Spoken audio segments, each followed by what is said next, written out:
Hey everyone, welcome back to Clutch Situation. Happy New Year to everyone in the audience.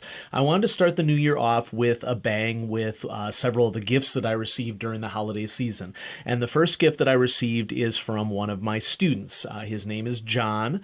And John frequently asks me about what mechanical pencils that I'm using on a daily basis. And so John had the foresight to gift me a Kuru Toga Roulette in silver, which I do not have the silver variant of the Kuru Toga Roulette. And so John, thanks so much for this. I really appreciate it.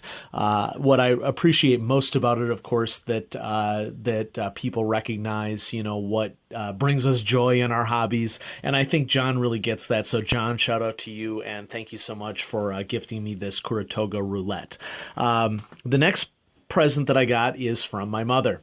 And my mother is great at, of course, recognizing what interests me in writing instruments. And being a teacher herself, I also think that she really understands the nature of marking or giving feedback with a writing instrument that you like. And so this fountain pen was a gift from my mother. Aha, Lamy. Okay.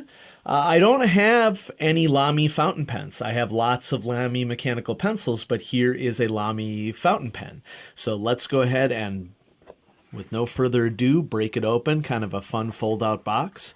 Comes with this Lamy catalog, which has instructions about many of the writing utensils in all different varieties.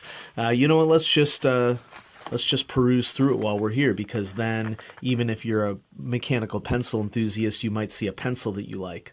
In terms of what I have on this list, I have a Lamy 2000 mechanical pencil. I have a Lamy Scribble clutch mechanical pencil. On the back is instructions for all these.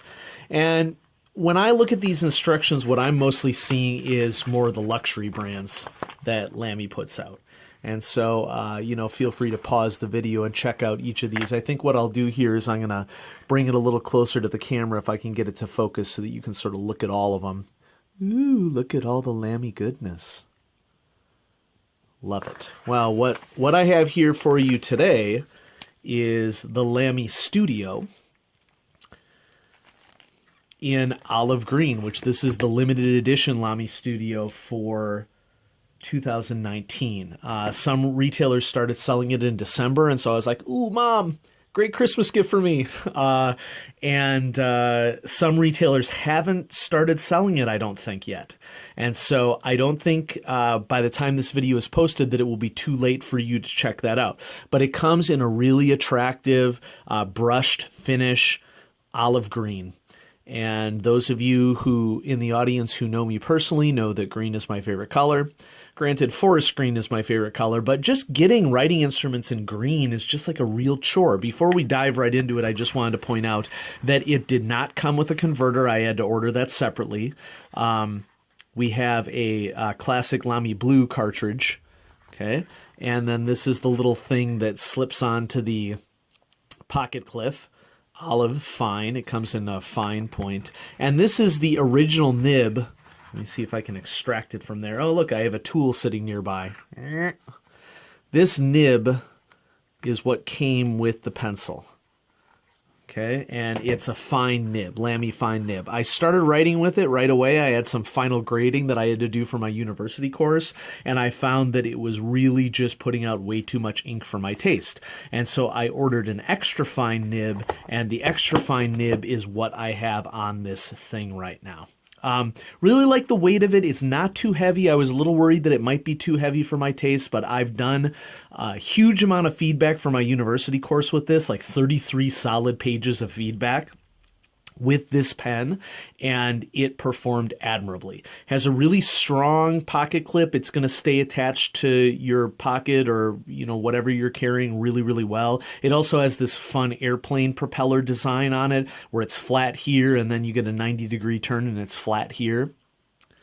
It posts very securely on the back.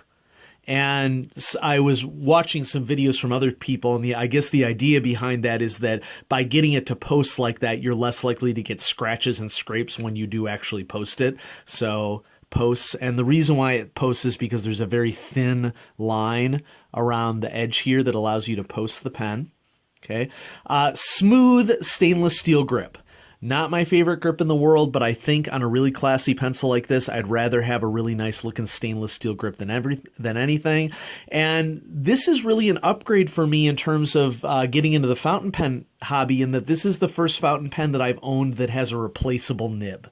And so the very first thing that I did, checked out some instructions online, replaced the fine nib that came with it with an extra fine nib. And right now I have this loaded up with Waterman Harmonious Green. So this is the Lamy Studio.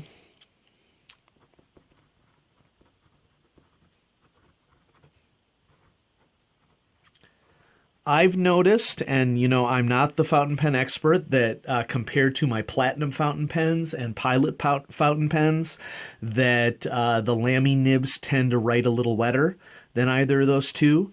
And so this is with the extra fine nib. This is Waterman Harmonious Green. I am in the market for a new ink, and specifically the Harmonious Green. What I dislike about it is it's kind of more of a blue-green. Let's see if I can bring this up to the camera. I don't know how easily that's going to show. Okay. But Waterman Harmonious Green is sort of a more on the blue side of the greens. I'm looking for more of a forest green, so if anyone in the audience can recommend a forest green ink for me that's a little bit of a darker green, I would really appreciate your recommendations. I love this pen. This was the exact right choice for getting me into a more quote-unquote upscale fountain pen. I did some research as to whether or not I might be interested in a gold nib versus a steel nib. Gold nibs have a little bit more flex. I like scritchy scratchiness on a paper, and I like to feel the feedback when I'm writing with a fountain pen. And so depending upon, what your particular tastes are,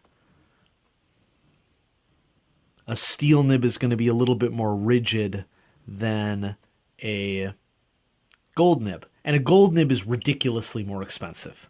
Like I think that a lot of gold nibs, like if you buy them separately, will be like $80+ just for the little nib that you would take off of this and replace. And it could be more than that, and maybe there's some deals out there in which it could be less than that, but when I was looking into gold nibs, that's what I found out. So don't want this one to last too long, but I wanted to kick off the year on a positive note, and so my fountain pen journey continues. Really enjoying this limited edition Lamy Studio in olive green, so thanks to my mom for gifting that to me. I really appreciate it. It was a wonderful Christmas gift, and I will catch you all with some mechanical pencil reviews soon. Before you go, click on the main channel, and there's a poll that I posted. I have 4 really solid pencils in the queue, and I have more than 4 overall in the queue, but I have 4 really solid ones in the queue, and there's a poll about, out of those, how many of those you think are top 10 candidates, and I'd be really interested to see what people have to say about that. And so check out that poll. So once again, Happy New Year.